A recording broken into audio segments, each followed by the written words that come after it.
হায়া নাই, শরম নাই, ছেলেদের মধ্যে হায়া নাই, শরম নাই, বাপেরে মানে না, মারে মানে না, ভাইরে মানে না, ওস্তাদরে মানে না। আমি কারণটা কি? এর কারণটা হলো প্রতিদিন নিত্য নতুন গুনাহ দেখার কারণে, বেহায়া মানা গুনাহ দেখার কারণে। সমাজে শান্তি নাই, সুখ নাই, টাকার অভাব নাই। আগে এত পয়সা ছিল না, সারা সংসারের মধ্যে একজন কামাই করতো, ৫ টাকা পাইতো, ২০ টাকা পাইতো। এই ২০ টাকা দ্বারা ৮-৯ জন ছেলে পেলে চালাইতো, বরকত হইতো, শান্তি হইতো, সুখ হইতো। ভোলায় পায় ১ লাখ, মাইয়ায় পায় ১ লাখ, পুতের লোক পায় ১.৫ লাখ, জামাইতে পায় ১.৫ লাখ। তারপরে জিজ্ঞেস করে ঠান্ডা পড়ছে, শান্তি নেই। এক ফলায় বেতন পায় বিদেশ থেকে, এক ফলায় ফ্রান্সে, আরেক ফলায় জার্মানি, আরেক ফলায় ইঞ্জিনিয়ার, আরেক ফলায় ডাক্তার, আরেক ফলায় মাস্টার। একজনে ব্যাংকে পেয়ে আসো, আরেকজনে স্কুলে পেয়ে আসো, আরেকজনে সরকারি পেয়ে আসো, বহু সরকারি খাতা আসো। যত টাকার অভাব নাই, কিন্তু কোনো শান্তি নেই, খাবারের অভাব নাই। আগে সরকারে এত খাবার ছিল না, এত আন্ন ছিল, এত মাথা ছিল, আজ থেকে ২০ বছর আগে এত আঙ্গুরের মানুষ ছিল, এত খেজুরের মানুষ সবার বাড়ি ছিল। খাবারের অভাব নাই, খেজুরের অভাব নাই, সম্পদের অভাব নাই, বিল্ডিং এর অভাব নাই। জিজ্ঞেস করে দেখেন, গাঁও জলে, দিন জলে, শান্তি নাই। ওরা কামাই আছে, মায়ের কামাই আছে, জামাইয়ের কামাই আছে, সবাই টাকা দ্বারা ভরা, ঘরের মধ্যে আসবাব দ্বারা ভরা, জিনিসপত্র দ্বারা ভরা। জিজ্ঞেস করেন সুখ নাই। ছেলের কারণে অশান্তি, জামাইয়ের কারণে অশান্তি, রাষ্ট্রের কারণে অশান্তি, নেতার কারণে অশান্তি, বউ দিয়ে অশান্তি। আগে বউ দিয়ে দুনিয়াতে যাওয়াই হইতো, সিরা কাপড় বর্তমান পাঞ্জাবাটা কাঁচামাল চাইতো, তাও বউ দিয়ে শান্তি হতো। এখন আমাদের লাখ পেয়ে দেয়, ফুটে ৩ তলা বিল্ডিং করে দিছে। সবচেয়ে বড় অশান্তি বউ দিয়া। সারা দুনিয়া একদিকে বউ মানে না, কি এর মূর্তি, কি এর বীর, কি এর প্রেসিডেন্ট, কি এর নেতা, ঘরের জোর করে মানেই না। এর মূল কারণ হলো গুনাহ, এর মূল কারণ হলো গুনাহ। ছেলেতে মানে না, মেয়েতে মানে না, বউতে মানে না। ঘরের মধ্যে বউ যদি জ্বালা দেয়, ছেলেতে যদি জ্বালা দেয়, মেয়েতে যদি জ্বালায় দেয়, জামাই যদি লম্পট হয়, ছেলে যদি লম্পট হয়, আমাদের লাখ টাকা কি আসে যায়? সুখ নাই, শান্তি নাই, অশান্তি আর অশান্তি। দাউ দাউ করে অশান্তির গরমে জ্বলে, অশান্তির হাওয়াতে জ্বলে, অশান্তির বাতাসে জ্বলে। যারাই জিজ্ঞেস করবে, হ্যাঁ শান্তি নাই, অশান্তি কেন? শান্তি নাই, তোমার মধ্যে নেয়ামতের শুকর নাই, তোমার ঘরের মধ্যে কান্দার মানুষ নাই, তেলাওয়াত করনেওয়ালা মানুষ নাই।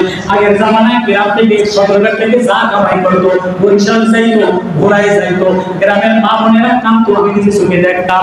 গ্রামের মা বোনেরা পর্দা বেশি ছিল। সদরঘাটে যদি ১০০ টাকা কামাইতো, এটা যারা ঘরের মধ্যে সুখ আসতো। অনেক টাকা কামাই করে, কিন্তু সংসারে শান্তি নাই। কেন? সংসারে জিকির নাই। আগে জিকির ছিল, আগে কান্নাকাটি ছিল, চোখের পানি ছিল, এখন চোখের পানি নাই, এখন গুনাহ দিয়া ভরা। গুনাহ দিয়া ভরা। তেলাওয়াত নাই, সকালে তেলাওয়াত নাই, রাতে তেলাওয়াত নাই, মাগরিবের পরে জিকির নাই, মার কান্না নাই। আগে মায়ও কাঁদতো, আর মাও কান্দে না, মার উপরেও ঢাকা পড়ছে, মায়ও টিভি দেয়।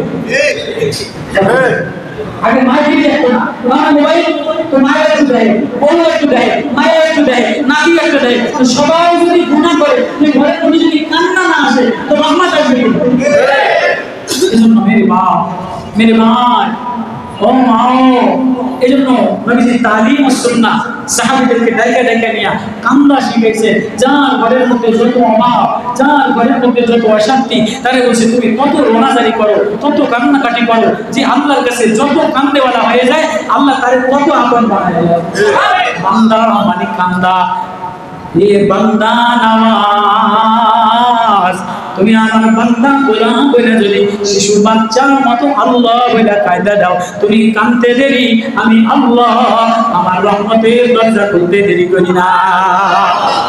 তুমি তালিম সুন্নাহ মাদ্রাসায় শিশু বাচ্চাদেরকে ওই নবীর প্রেম শিখায়, ওই নবীর মায়া শিখায়, ওই নবীর আখলাক শিখায়, ওই এক জিন্দেগি বানানো, ওই এক নকশা জিন্দেগি বানানো।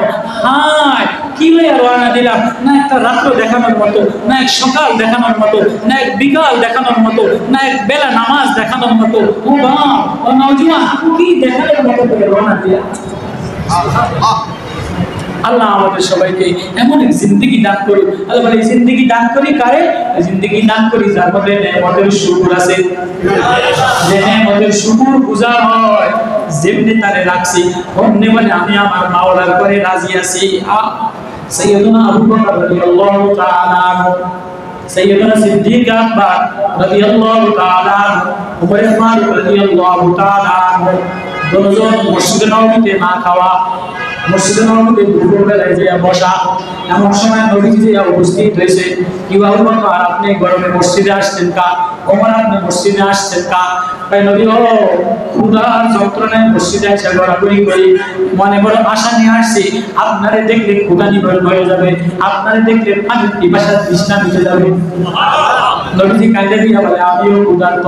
এবার আবুল কাইসাম রাদিয়াল্লাহু তাআলা আনহুর বাড়িতে গেছে, ওনার তিনি খুশি হয়েছে তিনজন মেহমান, নবীজি মেহমান, আবু বকর মেহমান, ওমর মেহমান।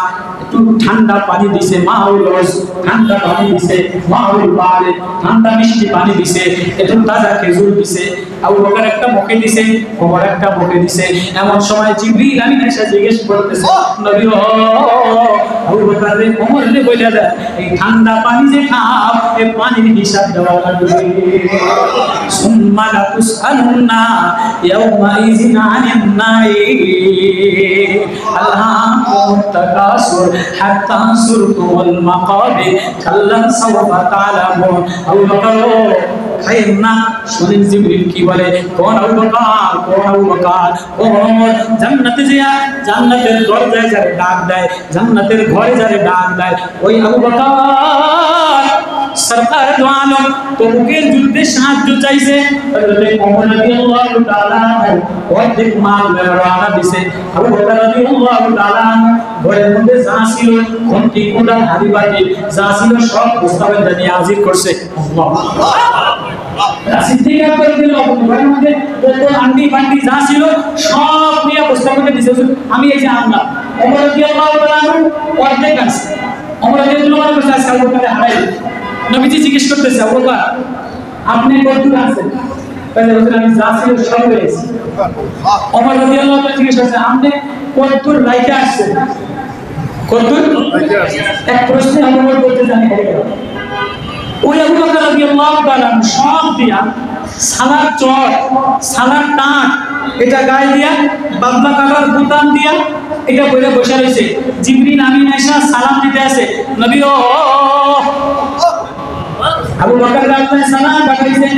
জিবরিলের গার মধ্যে সালাম চট দিয়া পোশাক পরা। কি ভাই জিবরিল তুমি সালাম চট করছো না? ভাই ইয়া রাসূলুল্লাহ আমি একা করি নাই, আসমানের সব ফেরেশতারা সালাম দিয়েছে। আল্লাহু আকবার। কাকা আল্লাহ সালাম দিছে। আবু বকর বলেন আবু বকরের পরে আল্লাহ রাজি আছে, আবু বকর আল্লাহর পরে রাজি আছে কিনা? আল্লাহু আকবার। আবু বকরের পরে আল্লাহ রাজি আছে। হযরত সিদ্দিক আকবর আবু বকর রাদিয়াল্লাহু তাআলা আল্লাহর উপরে রাজি আছে কিনা? আবু বকর কান্দে, নবীও আমার সব দিয়ে দিলাম, তাতে আমার কিছু আসে যায় না, আমার মাওলা আমার উপরে রাজি আছে কিনা? ও বাপ, ও ভাই, ও ভাই, ও বাপ, একবার ভাবছি আমার মাওলায় রাজি আছে কিনা? এমন একটা জীবন বানাও, এমন একটা নামাজ বানাও, ওই নামাজ ওই জিন্দেগি এই তালিম সুন্নাহ মাদ্রাসায় শিক্ষা দেয়। তাহলে এই মাদ্রাসাটা আমল বানাইতে কারা কারা রাজি আছে? আল্লাহ আমাদের সবাইকে আমল করা, এই মাদ্রাসা কবুল করা, এই মাদ্রাসার মেহনত, এই মুফতি কিফায়াতুল্লাহ সাহেবের, এই উলামা ইকরামের মেহনতের বদৌলতে এই তালিম সুন্নাহ ওই নবীজির প্রেম, ওই নবীজির মায়া, ওই নবীজির সুন্নাত শিক্ষা দেয়, যেটা আবু বকর হৃদয়ের মধ্যে নিয়ে কান্দে আর বলে আল্লাহ আমার পরে রাজি আছে কিনা? এবং জিন্দগি বানাবো ইনশাআল্লাহ, এবং নামাজ বানাবো ইনশাআল্লাহ, যে নামাজের নাম্বার পাওয়া যায়, যে নামাজের নাম্বার পাওয়া যায়। আল্লাহ আমাদের সবাইকে কবুল করে। আমিন।